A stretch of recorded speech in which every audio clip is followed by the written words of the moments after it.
herkülname, her gün yeni bir beste ve her an farklı bir nefes. Muhammedun beşerun ve leyse kel beşeri. Bel huve kel yakuti beynel haceri diyor. Beşer, beşer gibi değil. Belki o taşlar arasındaki bir yakut gibidir. Muhammedun seyyidul kevneyni vel ferikayni ve thaqaleyni min urbin ve min hacem. Bütün dünya ahiretin, ins ve cinnin, Arap'ın, Acem'in, herkesin efendisi. Bu da Kaside-i Bürde'de. Huvel habibullezî turca şefaatuhu. Her meselede şefaat ümid edilir. Öyle bir sevgili o.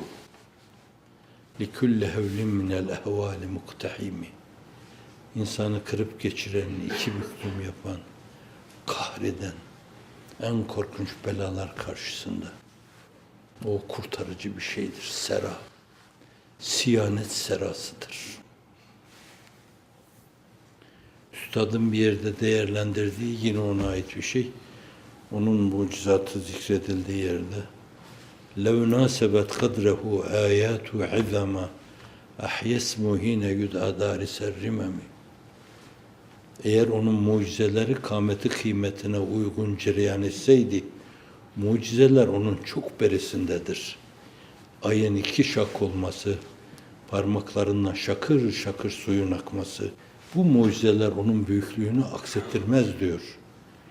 Evet, eğer onun büyüklüğüne göre mucizesi olsaydı, namı celili Muhammed sallallahu aleyhi ve sellem ölüler üzerine okunduğunda ölülerin hepsi dirili verirlerdi.